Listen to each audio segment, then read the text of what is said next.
Final Daredevil Born Again Season 1 spoiler review and breakdown here on Max Talks Movies. My name is Max, and as if we're breaking down episode 9 of Season 1, which is the finale, Straight to Hell. So if you're new to the channel, guys, please hit that subscribe button and ring that bell for notifications. We're under 5 subscribers away from massive 300, so please hit that subscribe button if new to the channel. I do TV, movie reviews, movie rankings, out of theater reactions, box office breakdown shows. I post videos basically every single day. So if you're new to the channel, please hit that subscribe button and ring that bell if you're new to the channel. Comment down below. What are your thoughts overall now after the season is now complete? Are you a fan of Daredevil Born Again? Are you excited for season 2? Or do you think they should have left this all to Netflix? And also, guys, please hit that thumbs up button, guys. The thumbs up, the like button helps YouTube recommend my videos to more people. So sorry about having this review come out late Thursday night. I had technical difficulties here with my laptop, and I was not able to use it for basically a couple days. And I was all prepped to do some more videos, and then obviously stuff got in the way. So now I'm back. Definitely wanted to get in my thoughts here on the season finale of Daredevil Born Again. So sorry about the late review, but still wanted to get you guys out my thoughts. And I do think that this was the best episode of the series so far. And clearly the three best episodes of the show were with the new creative team, which was the Justin Benson, Aaron Moorhead directed episodes. They directed, if you're not familiar with the production troubles of the show, about 2 years ago, they filmed 6 episodes with a original creative team. Then the writers' strikes and the acting strikes hit. Feige and Marvel got to watch those episodes, and they did not like them and fired all of the entire creative team for the show. Then they rehired people to do reshoots, but also the first episode and these last 2 episodes were completely new episodes that were not a part of the original team. While the 6 middle episodes in the season were half what the original creative team was mixed in with reshoots. And you can really feel that the original plan of the show was simply just not a great idea. It was a fine, okay at best idea, not top tier Daredevil stuff. The Aaron Moorhead, Justin Benson episodes feel like the Netflix Daredevil show. And luckily, they've already filmed, or at least are currently filming season 2. So we're definitely going to get season 2 next year with finally a full season with one writing team, one directing team, just a one creative team force behind Daredevil Born Again. Now, I thought this was a really good episode. Once again, we get Daredevil and Punisher teaming up together with Bernthal shaving down like he was in the original Netflix series after having the long hair and the beard in the earlier episodes. And that was also a reshoot they added into the earlier episodes. Because also Bernthal, they wanted to bring Bernthal back as Punisher for the original idea of Daredevil, but he said it was against what the character was on the Netflix show, so he turned it down. He agreed to come back on when they had the new creative team on. Him and Charlie Cox have great chemistry. So he opens up back at the hospital. We see the scene where she is Vanessa recruiting Bullseye once again. We see that Bullseye is the one who gets recruited by Vanessa to kill Foggy, which we knew was what happened. We don't get complete clarification why Matt took the bullet for Fisk, because even Frank asked Matt in this episode, and he's like, that's a great question. We don't really get the total realization on why he asked. This whole episode lays the groundwork for their complete idea for season 2. And it's really tough to finish so many storylines where more than half the season is one creative team, and then like a third of the season is another creative team. It's tough to resolve so much stuff because clearly the new creative team wants to do their own ideas and stuff for next season. But this episode was about Fisk taking control of New York, taking control of, obviously he kills the police commissioner in a extremely gnarly scene. This episode easily felt like the Netflix Daredevil and entities, where the violence in those Netflix shows were really graphic. And Punisher kill scenes in this episode as well as the Fisk killing the police commissioner Gallo was also super violent, especially for the MCU. Easily the most violent MCU kill of all time.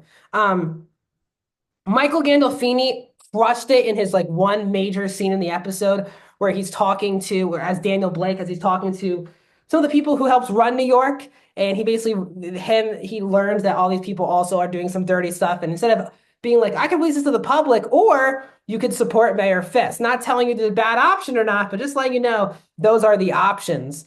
And the twist that Sheila actually recorded the conversation with Gallo and basically got him killed. Did not see that one coming. I did feel like it was weird they were having this conversation out in the middle of the freaking house and not somewhere private. But Sheila, and then you have Matt's now going to be ex-girlfriend, Heather, now becoming like the leader of the mental health group for Fisk's campaign. And they bring back Karen back into this episode. So clearly, the original idea of the show just wasn't going to bring back the majority of the OG Daredevil characters. And this new team wanted it to be a complete continuation of the Daredevil Netflix series. So I do think this was obviously the much better option. But because you have two totally different ideas on what the show should be going on, I will say overall of the show, I enjoyed most of the episodes. I don't think this was a great season of television. I thought it was good. There were great episodes. I said 1, 8, and 9 are great episodes, but the middle episodes for me just did not totally work, and they really didn't come together that well. The Muse stuff didn't really work towards the end. I found this to be an enjoyable show. I am way more excited and belief that season 2 will be a great season of television. I don't think we got that. You could really tell there were so many cooks in the kitchen making up the show. So we have that fact. We also have, Matt and Frank having their battle, and they are completely again hinting at this love relationship between Frank and Karen. They've been teasing that since the early days. I feel like they're going to continue that because she's the one who called Frank, and she brought up how her heartbeat was racing when she saw Frank in the earlier scene. But it's about regrouping New York. Now, one of my major takeaways too was, where was Spider-Man? Now, I was not expecting Tom Holland's Spider-Man to pop up in this episode because, once again, if he's popping up in a non-Spider-Man movie, Sony needs a lot of money from Marvel and Disney to have Spider-Man appear in anything. And I will say, with them making it such a New York battle here, I know they're doing Daredevil season 2 next year, which I think could come out before Spider-Man 4. I do think this has to be a storyline in Spider-Man 4.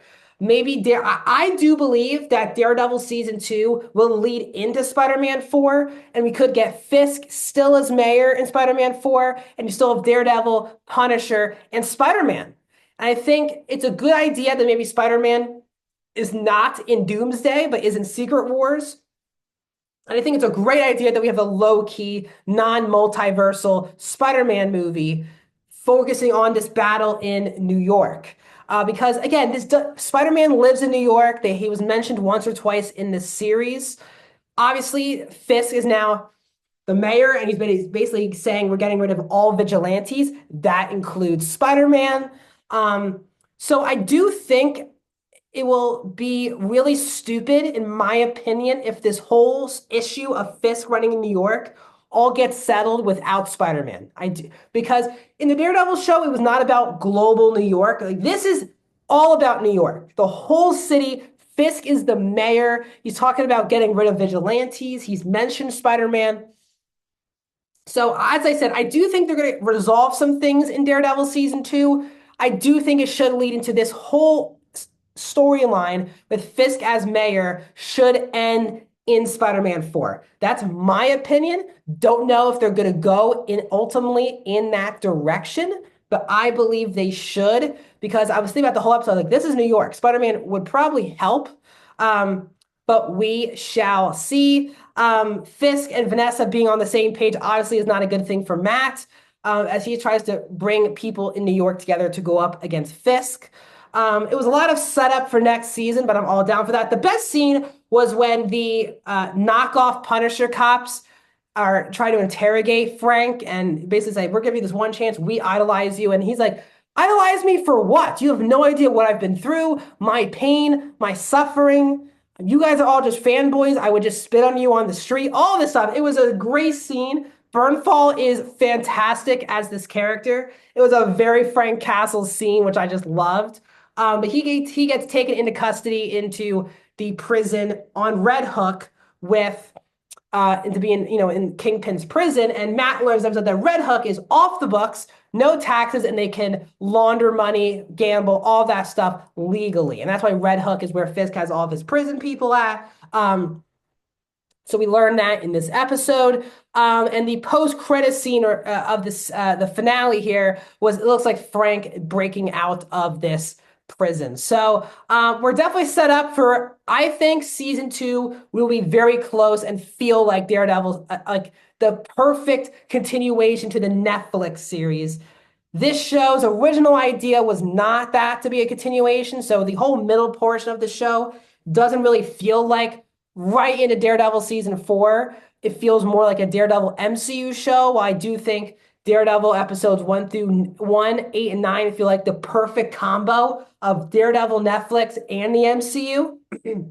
So feels like they have the right creative team now on board who've already shot season 2. I'm very excited. I would probably give this show like a 3.5, like a 74, 73% overall. Because even though I enjoy the middle portions, it just shows you how much better the new creative team is with their ideas of this Daredevil show. So overall, I am happy that there's a new creative team that knows what they're doing, but it does hurt the 6 middle episodes of the series. So that's my thoughts on Daredevil Born Again. Let me know your thoughts in the comment section. Like the video, subscribe, and I'll see you guys soon.